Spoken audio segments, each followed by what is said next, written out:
And then, yeah, you couldn't hear a damn thing Trump was saying. Let us know down in the comments. Is it Trump 2024 or are you down for Biden? Big thing going on TikTok is this white guy who exposes the detriment of rap music.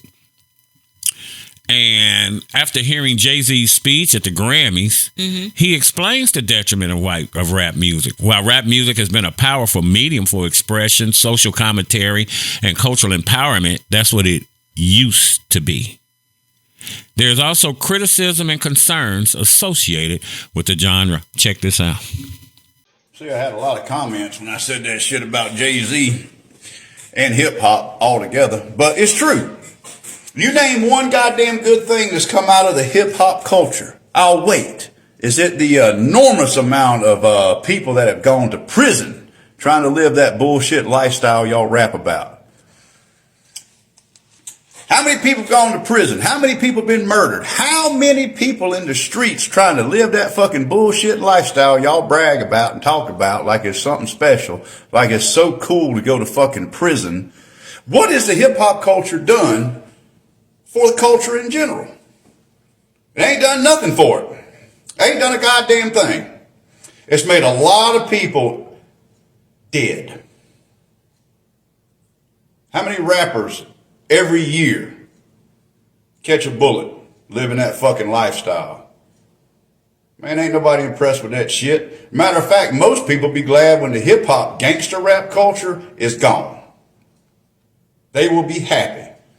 And the way y'all are killing each other, it won't take long at all. Most of y'all to be in fucking prison. Most of you gonna go to prison. Drug dealing, gang banging, murders for hire. There is not one redeeming quality that comes out of gangster rap. It is a destructive force that has taught you to disrespect women, disrespect yourselves. There ain't a goddamn good thing that's come out of that fucking rap game. There ain't nothing good that's come out of it. Just a lot of murdering, a lot of drug dealing, a lot of lives ruined, a lot of the inner city destroyed. And you know what? It was by design. You had a bunch of people that looked like me saying, man, how are we going to sell this to make millions? And they found a way to sell it to make millions. And they didn't care about the collateral damage.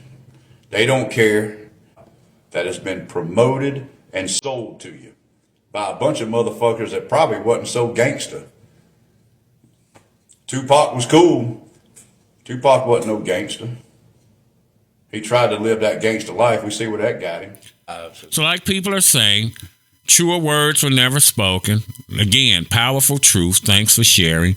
And he's not the first person to say that. There's a lot of difference in today's rap music compared with the 80s and early 90s. And that is an understatement. Some of the things that people bring up of the perceived detriments of rap music includes misogyny and sexism, violence and crime glorification, negative stereotypes and stigma, explicit language and content, promotion of materialism and consumerism, homophobia and LGBTQ discrimination, lack of diversity, and a whole lot more. The drug use thing, it went from partying to...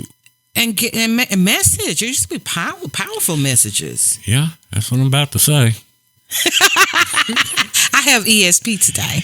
It started out as party music, then it became social conscious. Remember they used to wear the dashiki and the ankh and African stuff. Again, back then, enrollment in HBCUs went up.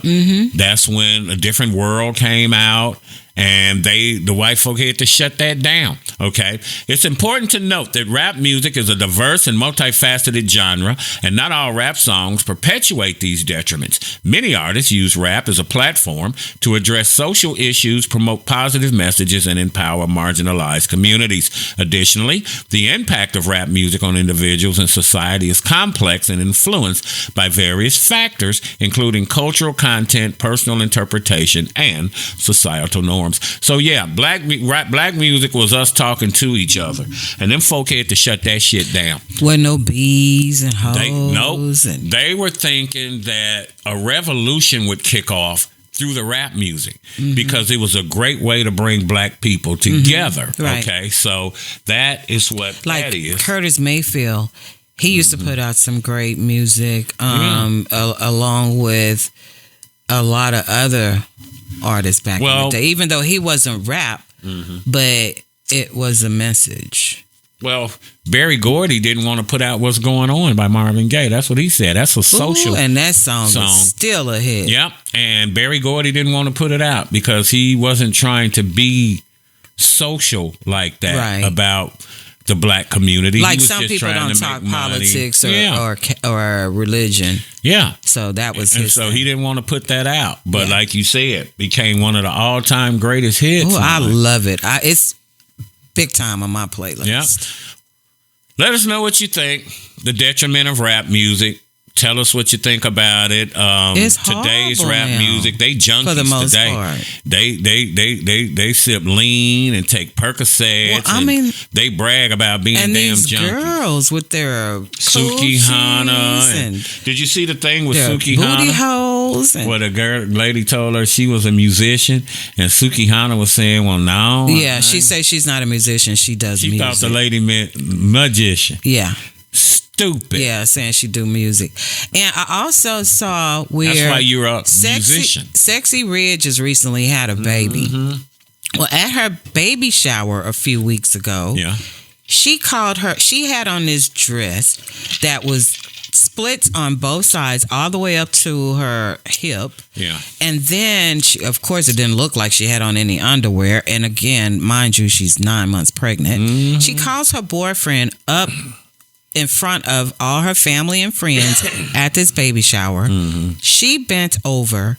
He got down on the floor and proceeded to eat her booty right there in front of everybody that was attending this baby shower. Why do they push that on us? There's an agenda. Everything toward us is an agenda. Okay? And real quick, let me put this lady in here talking about black people and why we are where we are, and she's Indian. Check her out.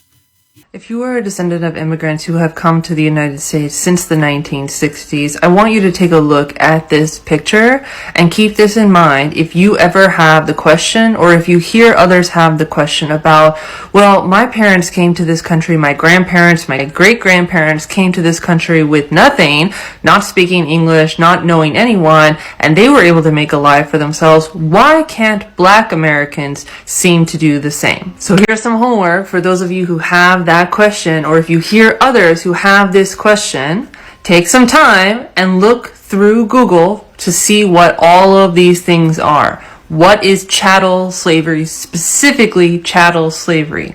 You might have heard of Jim Crow. You probably haven't heard of black codes. You probably haven't heard of some major racial massacres against black folks in the United States and descendants of enslaved people. Maybe you have heard of redlining, but maybe you don't know about how the war on drugs is very much a racial issue. This is going to give anyone with these kinds of questions a really good sense as to just a sample of some of the things that black Americans have had to face in this country that is very specific to their racialized experience, that folks who are immigrants or children of immigrants, grandchildren of immigrants who have come since the 1960s, that we have not had to deal with and our parents and grandparents did not have to deal with. So that's what that is. That is just sick. It is. They push Suki Hana. They push all of them. Sexy Red. Sexy Red. All this is used to destroy our community. And then she posted this video of him doing this on her Instagram for the whole world to see. All for a few shekels.